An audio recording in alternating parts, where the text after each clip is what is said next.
Quando a gente alcança Capricórnio, a gente alcança o meio do céu. No nosso mapa, é o signo encontrado no nosso 10º setor. Nem todo mapa terá Capricórnio no meio do céu, porém o meio do céu será a área de regência de Capricórnio. Por exemplo, uma pessoa que tem o signo de Sagitário no meio do céu do seu mapa é um signo onde ela precisa ter autorresponsabilidade porque é um signo alcançado a longo prazo. O meio do céu pode ser ilustrado para o nosso momento de vida onde o sol está ao meio-dia. E veja só como as coisas se entrelaçam. Às vezes uma pessoa pode ser do signo de Gêmeos, por exemplo, mas se ela tiver nascido por volta do meio-dia, ela tem o Sol na casa de Capricórnio. Portanto, os temas de Capricórnio terão uma certa relevância para essa pessoa, mesmo que ela não seja de Capricórnio. Então aqui a gente entende com mais firmeza que uma pessoa não é apenas um signo, porque ela é um entrelaçamento de todos eles de uma forma única, representada pelo mapa astral.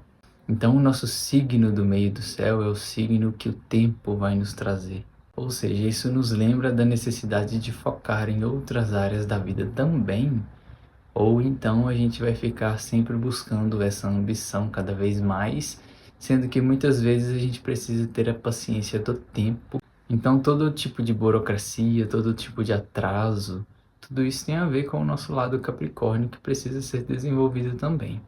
Então se as coisas estão atrasando, de alguma forma, ou você vai lutar contra o sistema, contra a burocracia, ou você foca em outras coisas, faz o que está ao seu alcance. Caso contrário, você vai gerar estresse para sua vida desnecessário. Então, quando a gente está desenvolvendo o tempo, Saturno, Capricórnio, a gente em algum momento precisa sentir a própria suficiência. Caso contrário, você vai querer mais, onde a insatisfação estará sempre presente. Em outras palavras, não adianta você querer agilizar algumas coisas na sua vida, sendo que você precisa esperar o tempo certo para elas acontecerem. Lembrando que esse tempo certo não é determinado e nem uma garantia, mas de alguma forma você precisa considerar que a vida também é levar em conta o longo prazo. A gente ouve muito dizer que é importante viver o aqui e agora, com certeza. Mas o aqui e agora também precisa considerar o tempo das coisas. Se você vive muito o aqui e agora, é como se você fosse morrer a qualquer instante. E ninguém vive pensando que vai morrer a qualquer instante. Então, se você tem 20, 30, 40, 50 anos, você ainda tem uma trajetória de vida. Você vai planificando a sua vida, mesmo que os planos mudem de direção, porque a gente está sendo guiado pelo sagrado. Isso deve ser levado em conta. Então a gente vai passar pelas frustrações da vida também, porque isso faz parte. À medida que você vai adquirindo autoconhecimento, sabendo quem você é, como funciona a realidade, a responsabilidade e o peso da realidade, elas também aumentam. Mas a gente não deve ver isso como uma prisão, como algo ruim, sendo que o nosso sentido evolutivo é justamente nessa direção. A gente precisa compreender o funcionamento da realidade, da nossa vida, qual é o nosso objetivo, nosso propósito, para poder de alguma forma sentir que realmente está evoluindo. Caso contrário, a gente é apenas um pedacinho de pessoa no universo solto, sem direcionamento nenhum.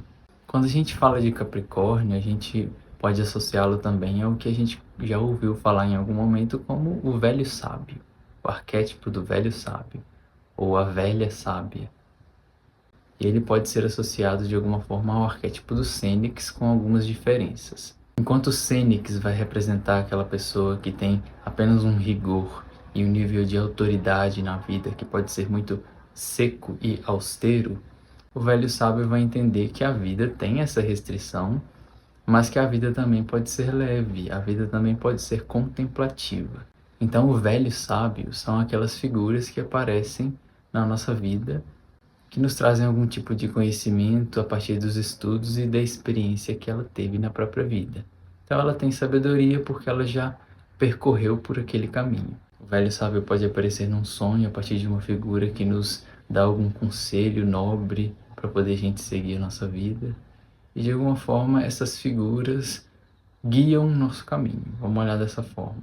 Elas nos ajudam a ter um pouco mais de segurança nos nossos passos, e essa segurança nos traz alguma firmeza, porque caso contrário a gente pode sentir muitas vezes que a gente está caminhando, mas sem necessariamente saber aonde vai chegar. Não que exista necessidade de saber onde vai chegar, porque a vida é um caminhar. A gente não vive esperando ou caminhando em direção à morte, apesar de saber que esse é o fim para todos. A gente precisa viver de alguma forma contemplando a vida.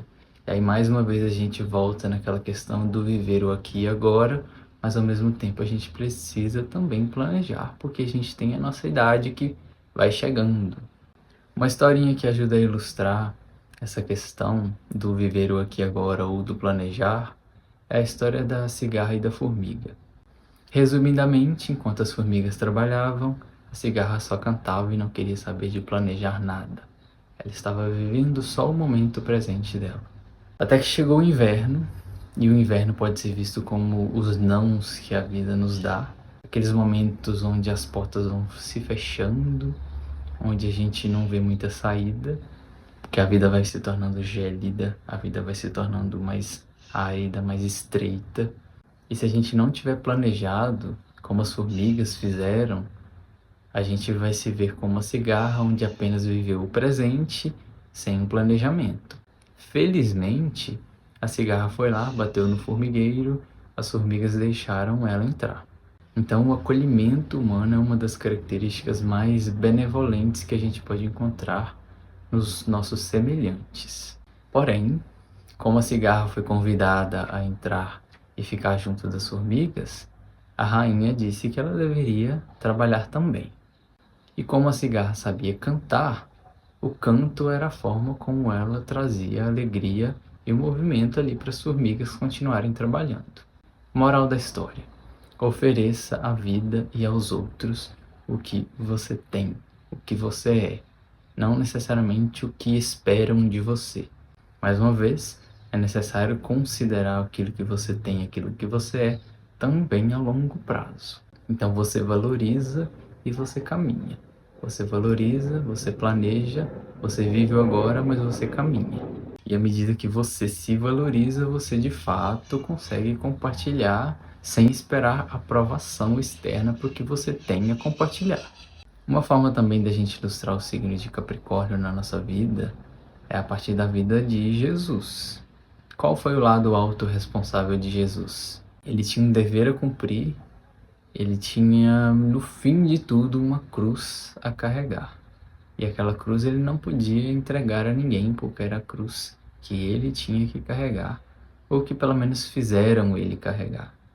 Mas se a gente for olhar que o que ele passou foi uma injustiça, a gente estará negligenciando uma sabedoria muito maior que levou ele a passar justamente o que ele passou. Então a gente sempre tenta entregar a esse sagrado os pesos que a gente está carregando na vida. Caso contrário, a gente vai culpar o colega do lado, o pai, a mãe, o estado, o sistema. E isso não é necessariamente uma forma de autorresponsabilidade perante a vida. É como se o que acontece com você, de alguma forma, estava para acontecer para poder você, de alguma forma, cumprir alguns deveres. E esses deveres podem ser vistos também como uma questão kármica, onde a partir da visão da astrologia kármica você está vivenciando essas questões para poder equilibrar algumas coisas na sua vida, onde num passado, numa outra encarnação, você agiu de determinada forma e isso foi nocivo. Eu não levo geralmente para essa visão, porque ela pode nos distanciar ainda mais do nosso senso de autorresponsabilidade. O que a gente tem hoje para poder resolver e que a gente não pode delegar para ninguém. Então, de alguma forma, por mais que a gente tenha a nossa própria cruz para carregar, a gente pode soltar ela de vez em quando. Porque a vida também não é só os deveres e o trabalho árduo e o sofrimento e o suor. Não precisa ser visto dessa forma. Porém, Isso depende da carga de consciência de cada pessoa. Apenas você vai saber se você está podendo soltar um pouco a sua cruz nesse instante da sua vida ou não. Então acaba sendo bem pessoal tudo isso.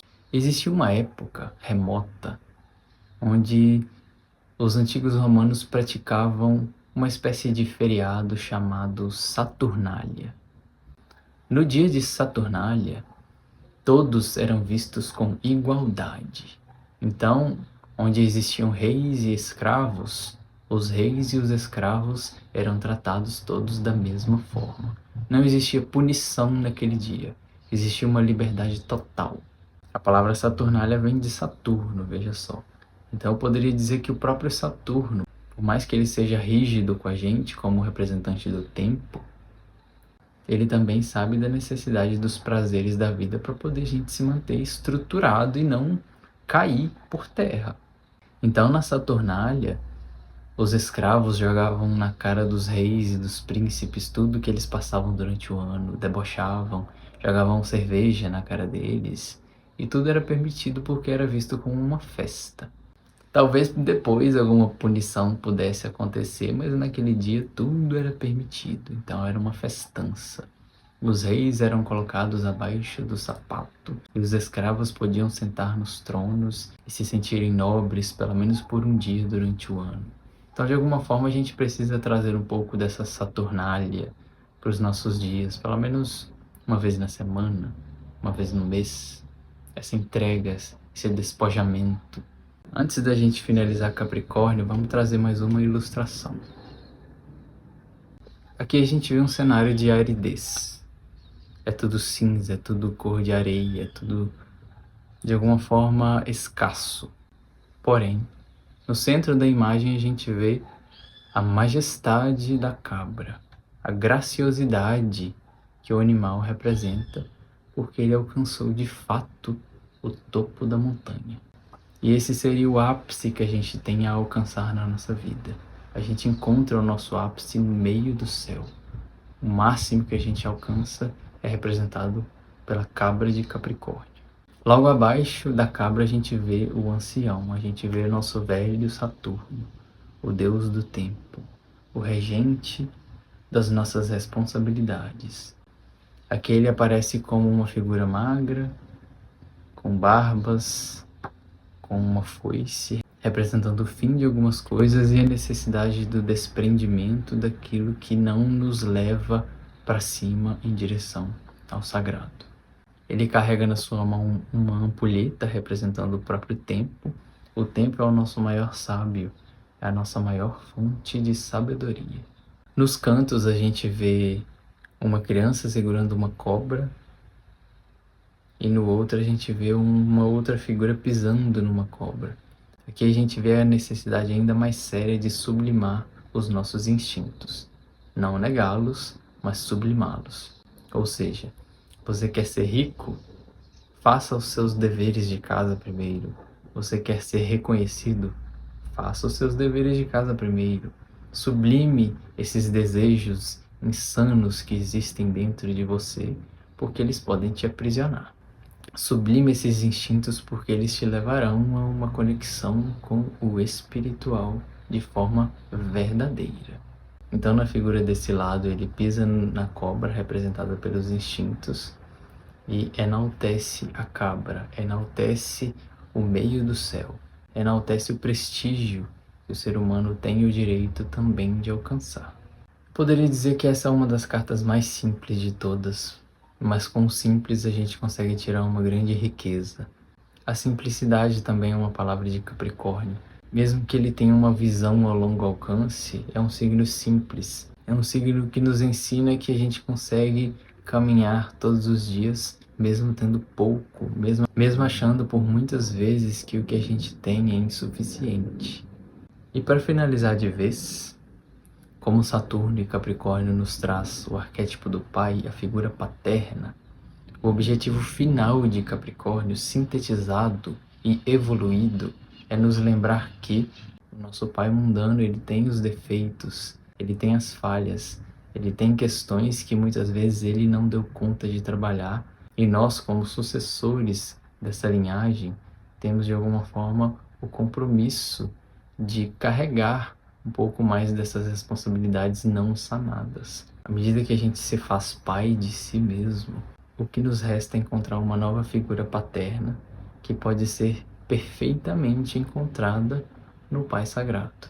Então a gente faz essa substituição e confia no sagrado, porque a gente nem sempre poderá confiar e nem poderá delegar a nossa responsabilidade com a nossa vida a nenhuma outra figura ao nosso redor, principalmente ao nosso Pai, aquele que tem como função arquetípica nos orientar e nos dar os limites e o apoio necessário. Nem sempre ele poderá cumprir com essa função, e mesmo que ele cumpra de alguma forma, o nosso objetivo é se fazer cada vez mais independentes. E com isso, a gente se torna de fato um adulto espiritual. Eu sou o Thales Rian, sigamos para Aquário, o signo do ser humano.